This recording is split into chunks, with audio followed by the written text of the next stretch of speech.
What if I told you that one of Marvel's most fascinating deities has been pulling strings across time since before civilization began?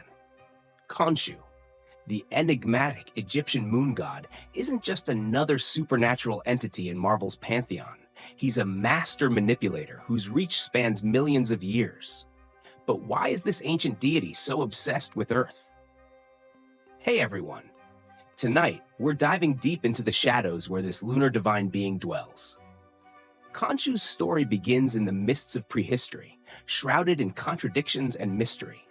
Son of Atum, known to Egyptian gods as Amun-Ra, and the air goddess Amonet of the Ogdoad pantheon, Khonshu was born into divine royalty. But there's more to this lunar deity than complicated family connections. Khonshu harbors a secret that few in the Marvel Universe know. He isn't just the god of the moon and vengeance. He's also the god of time. This hidden aspect of his power explains his ability to see across eras and manipulate events throughout human history. Picture this. 1 million years ago, the Stone Age Avengers form, Earth's first team of heroes. Odin, All-Father of Asgard. The Phoenix Force, embodiment of cosmic fire. The first Black Panther, protector of Wakanda. Ghost Rider, spirit of vengeance. Starbrand, bearer of Earth's defensive power. Agamotto, master of the mystic arts. But someone is missing from this prehistoric superhero roster, and he's not happy about it. Khonshu, offended by this slight, does something unprecedented.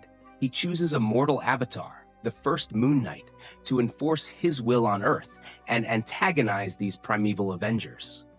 This wasn't just divine pettiness. It marked the beginning of a tradition that would continue for millennia.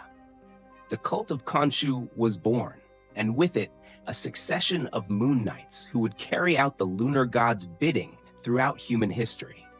This first Moon Knight, whose name is lost to time, served as the template for all who would follow. Clad in lunar white armor, wielding crescent-shaped weapons, fighting with the enhanced strength granted by Khonshu's blessing, this prehistoric warrior established a legacy that would last until modern times. But why did Khonshu choose this method of influence? Why work through mortal avatars when other gods preferred direct intervention? Perhaps because he understood something fundamental about humanity that his divine peers missed. Sometimes the most effective power isn't the most obvious. Khonshu's influence stretches across the tapestry of human history like moonlight across a desert. His Moon Knights have appeared at pivotal moments throughout time, often in the shadows of major historical events.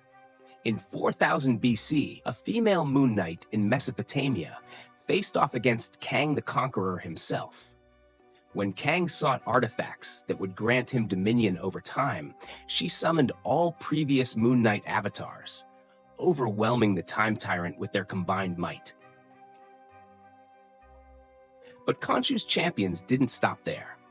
Ancient Egypt, Rome, medieval Europe, each era had its Moon Knight. Viking warriors, pirates on stormy seas, American revolutionaries, Wild West gunslingers with silver bullets, Prohibition-era vigilantes with Tommy guns, all serving the moon's vengeful will. During World War II, a Moon Knight led an allied unit called Silver Company, hunting down Nazi collaborators working with the Sun King. Each of these historical Moon Knights fought their own battles against Khonshu's enemies, but they were also pieces in a larger game spanning millennia, a game only Khonshu could see in its entirety. Their sacrifices, victories, and defeats accumulated like layers of moonlight, building toward a culmination that would arrive with Marc Spector. But the most significant chapter in Khonshu's earthly saga begins with a broken boy named Marc Spector. Sensing something special in this child with fractured personalities, Khonshu visited young Marc and chose him as his future avatar. The boy's family, seeing only mental illness, sent him to Putnam Psychiatric Hospital for treatment. Years later, Marc Spector, now a mercenary, lay dying in the Egyptian desert beneath a statue of Khonshu. The moon god offered him a choice: serve as his avatar of vengeance or embrace death. Marc chose life, and Khonshu resurrected him with powers tied to the lunar cycle. Their relationship has been turbulent, to say the least. Khonshu is no benevolent master. He manipulates, threatens, and coerces his avatar, sometimes even possessing Marc's body entirely. When Marc briefly joined the West Coast Avengers, it was actually Khonshu who controlled him, seeking to experience being an Avenger firsthand until Daemon Hellstrom, the son of Satan, exposed the possession. Now, let's fast forward to Khonshu's most ambitious and terrifying power play. Following a cosmic battle between Set and Worm, Khonshu began experiencing horrifying prophetic nightmares about the end of the world. In these visions, an army of Mephisto and his pan-dimensional alternate selves would destroy reality itself. Moon Knight, sharing these nightmares through his connection to Khonshu, confronted his patron only to discover that the god was as much a victim of these premonitions as himself. To prevent this apocalyptic future, Khonshu devised a desperate plan. He commanded Moon Knight to steal the powers of the modern-day counterparts of the Stone Age Avengers, motivated partly by a million-year grudge over his exclusion from the team, and partly by genuine concern for Earth's survival. After a series of brutal confrontations, Moon Knight acquired the chi power of Iron Fist, the mystic knowledge of Doctor Strange, the hellfire of Ghost Rider, and even the godly might of Thor. With each victory, he transferred these stolen abilities to Khonshu, transforming the Moon God into one of the most powerful entities in the Marvel Universe. The empowered Khonshu conquered Manhattan, rechristening it New Thebes City, and began global domination through his cult. The Avengers became fugitives, harboring one of Khonshu's targets, an infant starbrand whose power the Moon God coveted. From his throne in New Thebes City, Khonshu was attacked by 100 different versions of Mephisto, but the Moon God annihilated them all without breaking a sweat, proving his nightmares were prophetic and his extreme measures justified, at least in his own mind. However, by the time Khonshu tracked down the baby Starbrand, Marc Spector had become disillusioned by his master's increasingly tyrannical methods. The line between protecting Earth and conquering it had blurred beyond recognition. Moon Knight turned to a new cosmic force, the Phoenix, emblem of destruction and rebirth. As its host, he attacked Khonshu, allowing the Avengers to strip away the Moon God's stolen powers and imprison him in Asgard's dungeons. This defeat represented more than just a setback for Khonshu. It revealed the fundamental contradiction in his relationship with Marc Spector. The very qualities that made Marc an effective Moon Knight, his moral complexity, his independent thinking, his fractured but resilient psyche, also made him capable of turning against his divine patron when necessary.